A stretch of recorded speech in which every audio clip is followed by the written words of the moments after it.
Thank you.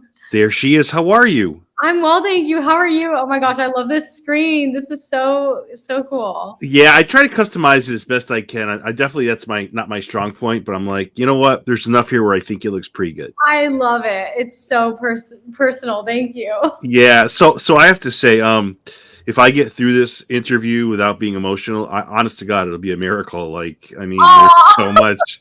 Um, and I wanted to say, before we even get to the your wonderful career and things, that pin video you have in tribute to your dad on Instagram. oh, thank you so much. I actually was like wondering if, because I got your email like through my manager, and I was like, I wonder, because like I don't really have anything like massive going on right now, so I was like, I wonder if like it was from that video that you kind of like found me or something. So. No, I went looking for you on purpose, and you'll find Oh, out why okay. in a moment. But like, I just as I research and look through people's social media, if I have them on, I just I don't know. It's just a very loving, like beautiful thing. Like I Thank don't you so know. much. That means a lot to me, Yeah, truly. yeah, and I feel like you went through a lot in that time span, right? From big Yeah. things happening to you in Toy Story 3 to 2 years later. So I want to work my way there. I don't want to have Okay. you. Yeah, So, I'm an open book. but from that video, there's a quote that your sentiment was really well received. Oh, thank you. So much happens in your life between being a kid and an adult. Just a reminder to cherish your childhood and never let that little kid inside you, to the gist of it, die. And it's just such a wonderful, wonderful quote that anybody can adapt, right? Thank you. That means so much to me. Yeah, that video was like, I kind of just decided to make it one day, and I was really shocked at how widely and well it was received. It meant a lot to me. Yeah, because you started so young. Did you have like musical or acting influences? Because again, you started acting very young, and Really young. So Um, is that a crazy question to ask somebody who got their major role at 10? so I got started in the industry in a really kind of like random way. I don't know if you know where Ojai, California is in relation Yes, to that's Los. where you're from. That's where you're from, right? Yeah. So Okay. originally, I was born in Pasadena, and then my parents moved to Ojai because they wanted to be further away from like the hustle and bustle.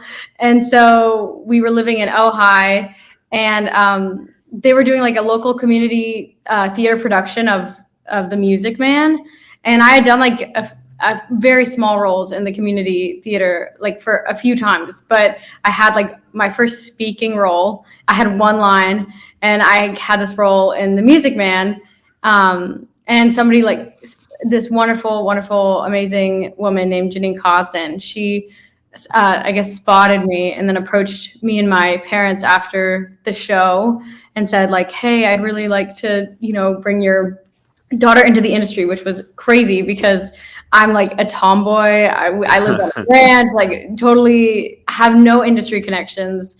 My dad was a doctor, like a very like science focused, like into like very into school and stuff. And so it was really kind of like not something I would have pursued, but she was amazing and wonderful, and she kind of guided me into the process and took me to the agency that I'm still with for voiceover today.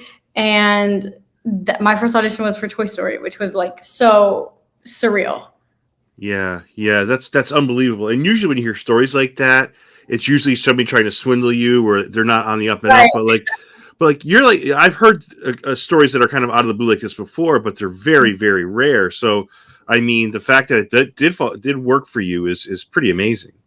I feel so lucky, and I'm so grateful to her always.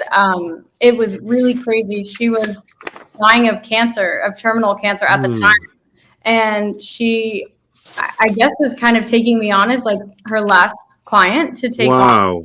And because my dad was a doctor, he was able to help her with certain things too. So it was like, I mean, there was that was just something that came about. But I'm like eternally grateful to her because I wouldn't have any of the opportunities I have today without her her guidance and just how she kind of brought me into the industry. She was wonderful. Oh, that's pretty awesome. As I look in your background, I see musical instruments, and ironically, I listen to this very hip and very cool song that even a 50-year-old can appreciate. Farewell to My Youth. A very good Oh, no song. way! Oh my gosh, that means so much to me. Yes, very creative song, and I thought it was a very ironic song considering, how we came to know you, how many came to know you. So I thought it was a very touching song, and it works. Like, my God, I mean, it's not that I was expecting otherwise, but boy, you have a voice on you. I mean, geez. So much. I like have just started getting into like the music industry side of things. I have an amazing producer,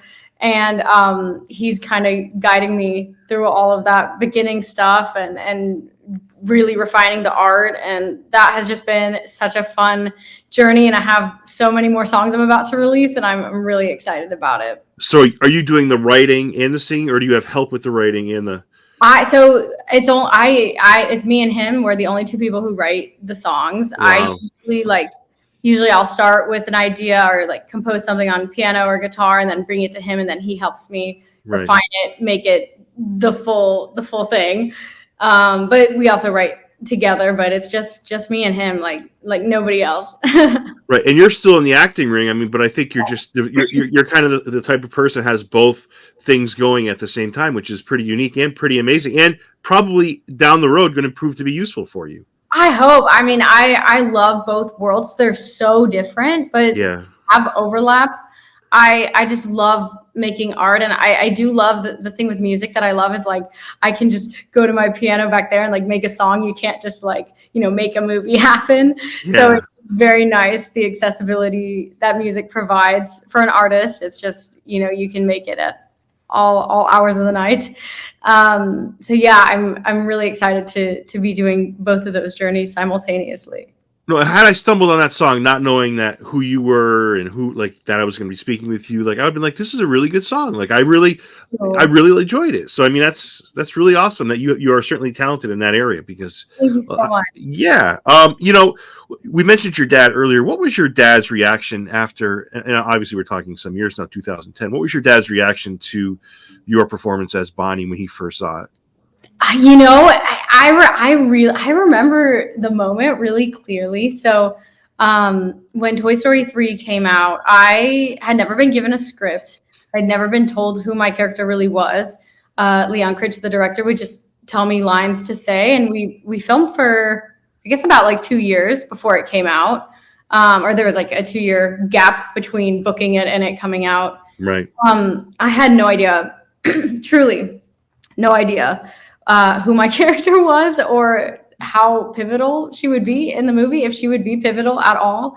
And so I remember like the first time I saw it was at the premiere, and I had my mom and my dad there. And I remember like I had told both of them, I was like, you're not allowed to cry. You're not allowed to cry. Whatever you do, like you're not allowed to cry, because I thought crying was like not allowed. And then I remember the movie got to the end portion where Andy gives the toys to Bonnie, and I looked at my dad and he had like tears in his eyes, and I said, okay, you can cry. And I gave him permission, because it was really shocking to the three of us. We had no clue what the ending would be. So I remember it was just a shock to the system, especially since it was like finding that out in that capacity was very, very jolting. But yeah, his reaction was so supportive, so kind, sweet. Like he really, I think he was shocked too, and really proud of me and proud of the film. Oh, I'm sure he was. Emily, was your dad an emotional type of person, or was he kind of reserved more? That's such a good question. My dad was very layered. I feel like he was a family doctor and he Yeah. delivered babies, so he was very like caring for people, like cared so much for people. My relationship with him was very emotional. Like he was very affectionate towards me. Like we had just the best relationship. I maybe only ever saw him cry like twice my entire life. Wow. So he wasn't necessarily like very emotional in that way, but he was super in tune with people's emotions and so empathetic. Yeah, he was amazing. I don't know if he was the most emotional guy, but I think he was like deep down. Yeah, yeah, and it's crazy when you read all these reactions, like either on TikTok or Instagram or even YouTube, about what this 10 minutes, I guess you could say, at the end of Toy Story 3, what it meant to people. Like, I mean, Yeah. you had people like pouring their hearts out to like you, and like, my childhood was this dire place and it was terrible, but I had Toy Story 3. Like, it's like, uh, Crazy. I read those messages and I'm like, it doesn't feel real because like I don't feel like I've done enough to like warrant meaning that much to someone else. But I'm so like incredibly grateful that people have been touched by the movie and specifically that part of the story so much. And it's wild reading people's comments. It means so much to me, and I just want to hug everybody and like yeah. have a coffee with them and like talk about their lives, get to know them. Yeah, you had a great interview I was watching today before we were going to speak. It was, I forget the guy's name, but it's a podcast that's just all about Toy Story. Oh yeah, Uh, I think it's called Today I Grew Up. Today I grew up. Oh, he is so good with you. The way you guys, and you were good with him, and the kindness that was there. It was just so nice. It was such a watchable 35 minutes. Like, it was so great. Yeah, That was a really yeah. good interview. And you could tell that he, like, your work meant the world to him. And this is a guy that seems like he knew Toy Story backwards and forwards, right? I mean, Yeah, probably more than I do. I'm a Toy Story fan. I've been a Toy Story fan since I was a little kid. So like I mean I love Toy Story beyond any of my own contribution to the series. But yeah, it was a lovely interview. Emily, do you know if they were auditioning a lot of other people to play Bonnie, or were you just the choice kind of? How did that? You might have said it earlier. I think they auditioned like thousands of girls. Wow. I'm not sure of the number. I don't think I was ever told that. Yeah. But I do remember because I probably did like 5 auditions before booking it. And I remember the first time or second time I was going to audition on like the Disney lot with the producer, the director. I remember there were, I think, 2 other girls there who were my age who like went in before me. And Right. so I was aware that like other people were auditioning for Bonnie, but we didn't really know who Bonnie was. So it was a pretty crazy experience. So you, on your original one, they said, "Hey, could you just come back again and read this, or could you come back another time and read that?" Is that the callback and how the process kind of worked for you? Yeah. Wow. So the first audition, you just do like for me, what happened back then is my agent Melissa, Yeah. she's amazing. She sent me the audition. It was totally not described as any, like, it was completely confidential. No, but I think they said it was a Disney movie, but they didn't say Pixar or that it was Toy Story. Right. And it was like some fake script. And so I went into like the booth at my agency, did the audition there, which you just kind of do separately from whoever's working on the project.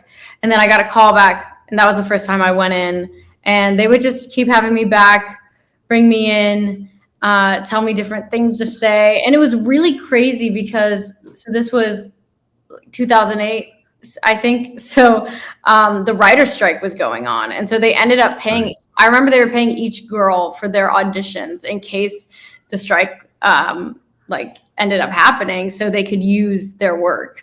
So that was also like an interesting thing that was kind of going on around that time. Right. Are you one of those people that believes that Toy Story should have stopped after 3? Not because I mean, it's probably a loaded question, but people thought it was the perfect ending. And I heard that from people. I mean, I saw 4 and I loved it. I'm like always going to be the biggest Toy Story fan. I really loved 4. I mean, I think whatever they do, it continues the story in a really good way. yeah. So I love where they took it. I think it was lovely. I think some people definitely feel like it should have stopped at 3, but I'm also like such a fan of how they've continued the storyline. I think people love 4, but I think people also think that after 3, the way it was set up to end was just perfect. Like, it was just perfect. I don't think it's hate for 4. I think it's love for 3. I understand that. Yeah. I mean, I know the ending of 3 feels very like like it has a really I don't know how to describe it. Like, that ending scene is just a very like a perfect bookmark in some ways. It Yes, really yes, like a definitive ending.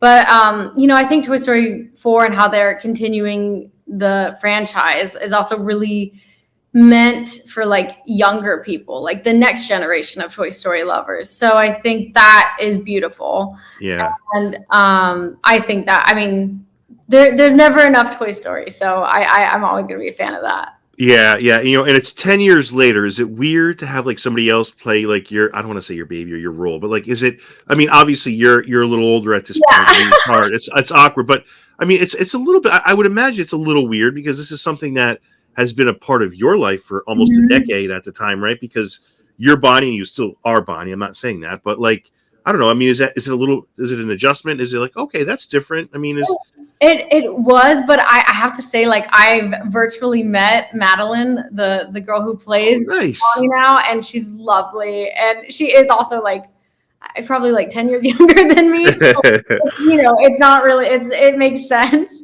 Yeah, I mean, I think at first, like, it was definitely an adjustment to like let go of that of playing Bonnie. Like I just, such a huge part of my childhood.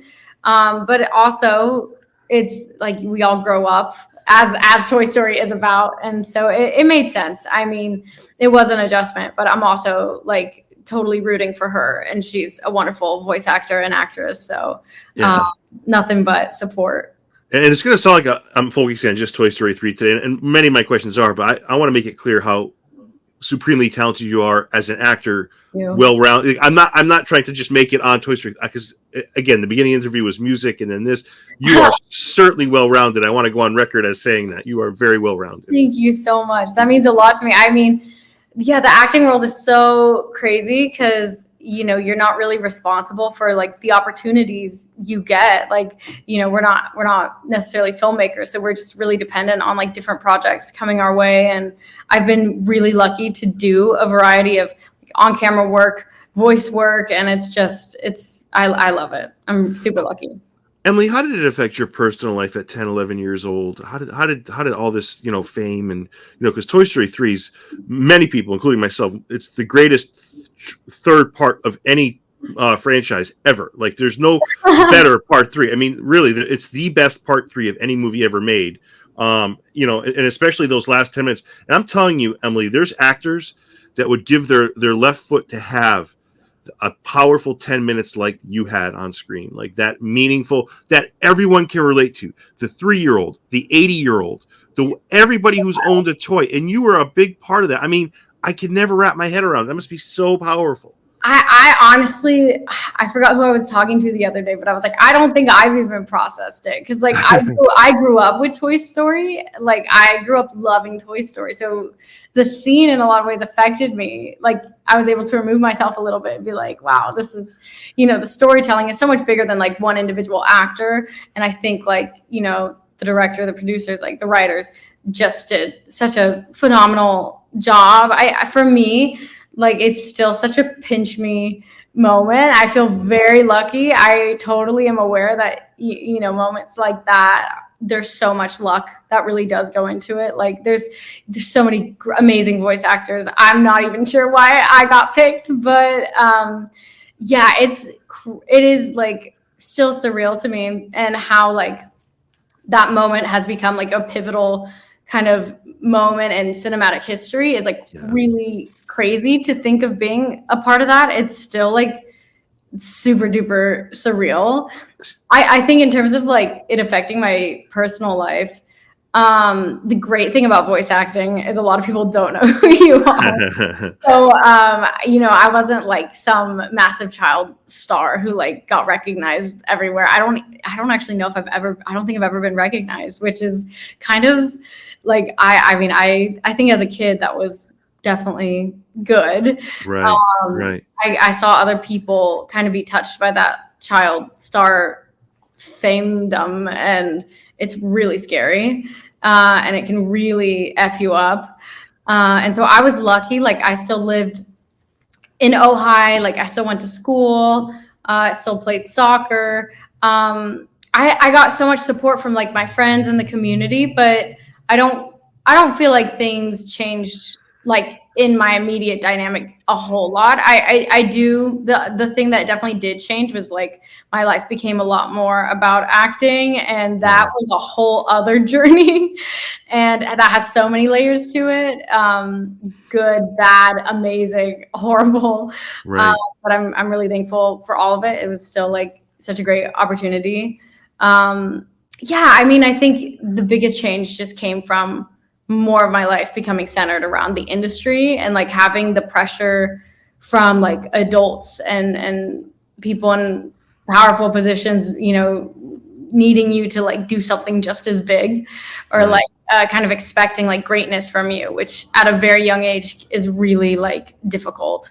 Um, so that was a big change. But in my personal life, I would say like not a whole lot changed. Just like got amazing support from people, and it was Toy Story was nothing but a beautiful experience, and the people who are a part of that project are genuinely like amazing people. Yeah, because I think it was Henry Thomas who played, you know, he was in Mhm. E.T. and he's like he'd go back to school after filming E.T. It's like what? Like Yeah. how's that even work? Like okay, I'm in the biggest movie maybe of all time at that time, you What a know. And hey, I'm back in seventh grade again. How's everybody doing? Like, you know, so I didn't know if it carried some of that. Yeah, granted, I get what you're saying about voice acting, but still, you're a big part of one of the greatest movies of all time, even in 2010. Yeah, I think I do remember because I actually I was homeschooled after sixth grade, but I Oh, ended okay. up going to sixth grade. Like I was in person, and I do remember like there were kids my age who were like really fascinated by me being an actor or like the Toy Story franchise. I think growing up in Ojai though was really helpful because Ojai is removed from like the LA scene. Like people are really down to earth. There's also a lot of successful people in Ojai, so like it's Right. not like I don't know. I feel like people don't necessarily think you're like the coolest of the cool, which Right. I think is great. Um, yeah, I mean, I'm trying to think of any weird experiences I had, but I honestly feel like I had a pretty down to earth experience. Like I Good. felt like people were, you know, supportive, but I don't think like not like any kind of idolization or No, anything. I got you. I got you. And you know, I think people are so the people what they like. One of the things they like about you is how grounded you are and how much you embrace just being a part of Toy Story. Because there's people out there that say, "Yeah, okay, I was Bonnie in Toy Story. Let's go on with it. Now I'm a singer. Now I do my act. Leave me alone. All right, stop. Now I have 50-year-old men asking me to be on their podcast. Leave me alone." But no, it's so like as a fan of movies, it's so awesome to see that. Like, and those Disney fans, many they can feel that. They feel that you loved being a part of this. You know, Oh, it's all completely. over your Instagram, all over your TikTok, all over everywhere. I mean, I it's such a pivotal part of like anything I do because I look at all the things that have happened since then and I'm like I wouldn't be doing music without Toy Story. Like I wouldn't do like I wouldn't know my producer without Toy Story. Like there's so many things that are tangentially connected because of Toy Story. So I'm just eternally grateful, and I feel like yeah, it's just I'm so thankful to have been a part of it.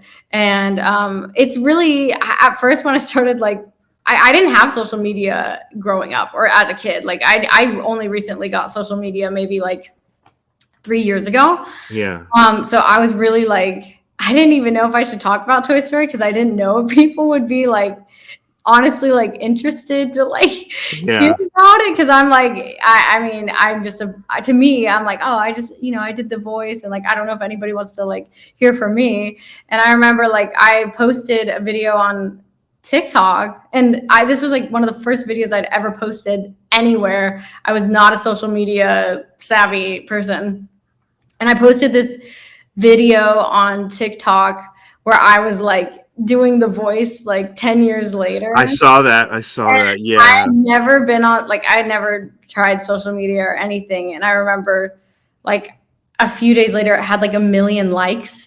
And I was like so shocked. I was like, what? I was like, wait, people I had no idea people actually still cared like that much. And so that meant so much to me. Like it really did. yeah. That's awesome. So I'm gonna put something on the screen. I want you to tell me who you think the most evil one was in the Toy Story. So of Oh these my four, so gosh. who is the worst? Who is so we got lots of hugging. We have Sid, we have Al, and we have the Gabby's henchman. Yeah. They are. I'm going to tell you this. I watched these movies with my daughter. She was most frightened of Gabby's henchman. Who is the worst? Oh, okay. I've narrowed it down. I think I'm gonna have to go with Lotso because here's why. I feel like Lotso is the only character that presented as like super sweet and lovable, and then tricked everybody. It was totally mean after that. Yeah, like I feel like the other three characters, you can kind of see their evilness like immediately. Like they're not. Yeah. I don't They're know. not hiding anything. Yeah. Yeah, they don't hide, but Lotso caught me off guard. Like Yeah. he's supposed to smell like strawberries, and he's just a complete horrible evil villain. But then you hear his backstory. It's like, okay, it was horrible, like what happened to him. But then it's like you really don't. But what you're doing now is like 10 times worse. What happened to you? Yeah. And see that's a great answer. Al's a close second because That's who I was narrowing down between. yeah, Now I'm like, you're an adult. This is yeah, not okay. insane. But insane. Yeah, I mean, I will say Pixar and Toy Story, like how they craft villains is so amazing and layered, and they don't fall into any tropes, which I think is so hard. And I think that's one of the things they do so well. Yeah. So I hadn't. So for a while, I had just seen 1 and 2, and then I had my daughter 3 years ago. So we've been rewatching them in order. So I hadn't seen 3 until like a week ago. Oh my gosh, you're so lucky. So I saw bits and pieces. So like for me, I just saw like the world premiere, and we're in 2024. Okay. So this is how I found out. So I posted this. This will be the last thing I put up on the screen. So this is a book I got for her. It's 365 Pixar bedtime stories. Oh my gosh. So I feel like I've seen this. Emily, every day they post a story. So November 27th, I posted this on Facebook. People were like, "You have no idea what you're in for when you watch this." Oh and my gosh. And I was reading it to her, and this is when she was very, very young. But people were like, "You have no idea what that." So then I wanted to wait to watch it with her. Mm-hmm. I was tempted over the years. I watched it with her, Emily, and my God, it's just, I don't know. I know you're proud of it. I'm just going to here to tell you again. Oh, that must have been just like having your daughter. I mean, that must have just been an emotionally wrecking experience. I can't imagine. This 3-year-old, it was much like the experience with your dad. It was like she's looking over, and she's 3, looking at this grown man just like weeping. Like, it's embarrassing, but it's almost like, it's so beautiful when he comes over with those toys and Bonnie, and they're having this relationship, and you're seeing the names under the feet. Oh, like it's just so beautiful. Like it's one of those magic movie moments that probably has been copied a million times or tried to, but it just comes from the heart, and it's just so beautiful. And the fact that you're behind it in a big part of it, that's just, Emily, that's just awesome. That's all I gotta say. That means so much to me. I can't, oh my gosh, I wish I could like be in your shoes and have like just watched it and go through it with a child like that. That's just so beautiful. Well, you will be. You're still very young. I mean, I mean, I'm an old man at this point. You're very young, and you've done so much in such a short time. It's just amazing. I'm still so grateful. And Toy Story, yeah, I've watched it many times, and I recently watched it with a really like a close friend of mine, and she had never seen it, and she's older than me, and she was just like floored. And I remember crying because I was able to like see it from a more removed perspective now that I'm like closer to Andy's age. Yeah. And so that was like a really cool experience. Yeah, because like I said, everybody has had that toy that's gotten them through tough times as a kid, as an adult. And, I tell me what you think about this. I mean, I think it's like, we're watching Bonnie's journey, we're watching Andy's journey, but it's also like the journeys of the toys where it gets really emotional is where the toys take their own route, where the toys kind of, especially now in 4, right? They have their own, like they're going in different. So that's like so like emotional and moving is that, yes, it's Andy's journey. Now it's Bonnie's journey, but it's also the joy that these toys bring to other people. Like, It's just so clever how that all unfolded. Like, so that's the case you can make for 4, right? You said you were so great in setting it up. So like now it's like now they have a life of their own. Right. Yeah. I mean, I thought 4 took it in a completely different direction, and I was like, oh, you know what? I can really see this like really being for a new generation, because it starts like you could almost start from 4 and not have seen anything else. And so I really like, I totally understand where they're taking it. Yeah, and like the little things about how those toys want to be loved, who their person they're playing with, Mhm. with their name, and the names under the feet was just so like just I don't know, I like those. remember, I remember people got so mad. I remember seeing this video online where they were like at Disneyland, and I guess there used to be Woody dolls at Disneyland that had Andy on the foot. And this was like shortly after Toy Story 3 came out. They changed it to Bonnie being on the foot, and people got so upset because they were like, "You can't change like the name on the foot." And I thought that was like so funny how mad people got. Yeah, they get like angry. They take it like personal. And, yeah, and I get that, and I have to say, Woody is so selfless because in the other interview you were in that you showed a Woody doll, you had a couple of Woody dolls, that were so like cool. It's like he's so selfless in every single one. Like, yes, the other toys even reject him because he's being selfless. Like, I Yeah. don't know. I know we're talking about an animated character voiced by Tom Hanks. I get that. But for kids watching and they see this behavior, they see these responsibilities, Woody never takes the easy way out. He's never about himself. Such How a can good I character. Yes, how can I help others? How can I give of myself to help people? I Mhm. don't want to sound like a religious person, but man, is Woody maybe one of the most impressionable characters that kids could really grasp onto, like and send these positive messages. I just as a dad, I could say Woody is like the guy. He is awesome. I remember growing up, like I watched Toy Story 1 and 2, and I was so attached to these characters, and specifically Woody. I think just what an exemplar of an animated character. And Yeah. I mean, that I think that's what Pixar does so incredibly well, is they have a way of humanizing completely inanimate like objects, really, and in really powerful ways. And I mean, Tom Hanks just as Woody is such a, will go down as maybe the greatest animated character of all time. Oh, 100%, 100%. And I watch my daughter play with these toys, and I hear you talking about, earlier in other interviews about how you were a kid. I can't even imagine being such a big fan of Toy Story, and then you end up in it, in the best one, in the best 5 to 10 minutes. That's crazy. So surreal. I mean, I remember seeing the ending scene being like, that's those, because if you isolate Bonnie's lines, you really wouldn't be able to make out like what the scene was. Very clever, yeah, the way they So did I that. didn't know. And it's just, yeah, I mean, being 10 years old and seeing it was like, oh my God, just surreal beyond surreal, beyond like my wildest dreams, still beyond my wildest dreams. I just, I don't know. When I was talking about those quotes earlier, I did write one down, and it was aimed at you. It was thank you for giving me hope, despite depressing and traumatic childhood. Toy Story gave me an escape. That's the one I wanted to read to you. Like Oh, that's I honestly, I think I remember reading that yeah, one. I have yeah, like photographic memory, so I yeah, remember like really specific things.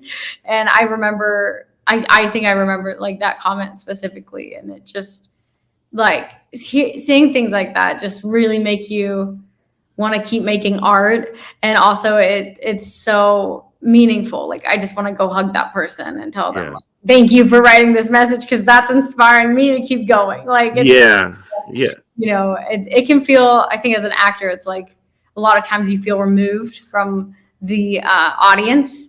And so it's really powerful to like be interacting with people that directly. Yeah, and it's funny because it's the social media, so there are crazy pants out there. Like some people, so somebody was giving you junk because and it wasn't even you; it was the new person playing Bonnie and Oh four chose Forky over Woody, yeah, and I'm like, there's a lot of people who are mad about yeah, that. if they're mad at you, I'm like, it wasn't even her call. Like it wasn't you got the I, wrong I Bonnie. I wish I could explain to people like I didn't even have a say. I have no say in the script. I don't even know what the script is. Like I'm just told what to say, and same with Madeline. I mean, we don't we don't control the narrative. Yeah. So I think it's really funny when people get really mad, and I mean it's yeah. There's a lot of comments like that too, which I'm like, sorry. I mean I don't have anything to do with that. What you've gone through some major things. You posted this on social media, so this is what I'm going to ask. You went through a very serious surgery. I did. Yeah. If you don't mind, Emily, is it okay if I ask you about that? Is that all right? Yeah, I'm an open book when it Okay. my Okay. dad was a doctor, so I'm like I can talk about medical stuff all day. Okay. But yeah, so I in high school I started getting really sick. I couldn't eat. I was just got really sick, and it got to the worst point. It was kind of gradual, and it got to the worst point when I was in my senior year. I could barely eat food. I couldn't digest food. It was like something was really wrong. And I ended up going in for a CT scan, and they found that this artery off of my aorta was being compressed by this ligament. I'm trying to keep it like simple medical terms. Yeah. And they were like, well, we have to go in and like cut this ligament. It's like compressing your blood flow, which is affecting blood to like your digestive system. And so I went to Texas because there was a really good surgeon who did this specific operation.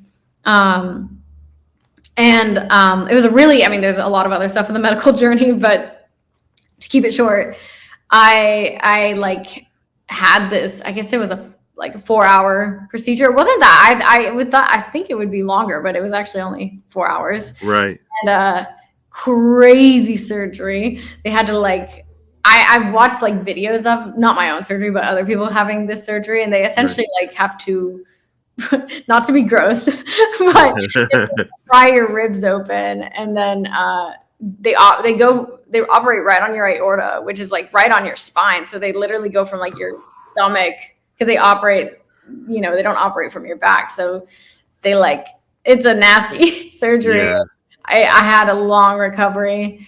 Was it painful when you woke up, Emily, when you came out of it? Painful. Yeah. Well, painful. I remember because I have about a 7-inch scar on my abdomen, and Wow. months not for months, but like for 2 months, it was very hard to like move.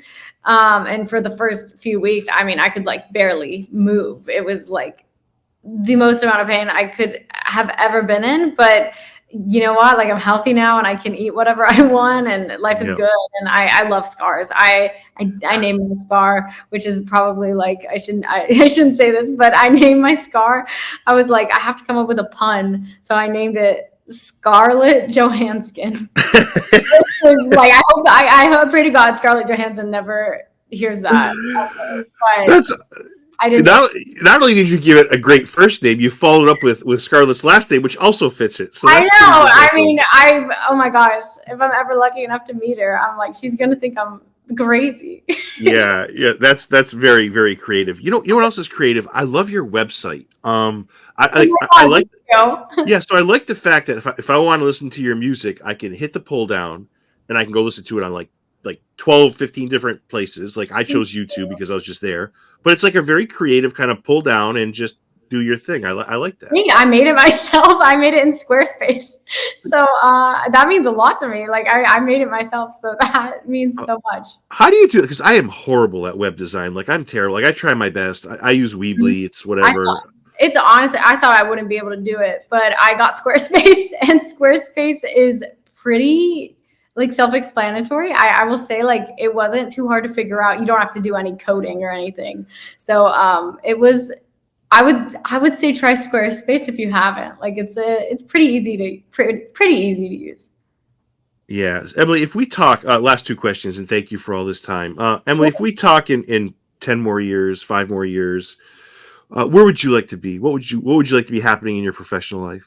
Ooh, I'm putting like so much into music right now and acting too. Like I just keep making headway in both of those journeys. I would love to like, I'd love to be performing my music. I'd love to be doing projects that are just as like emotionally rich.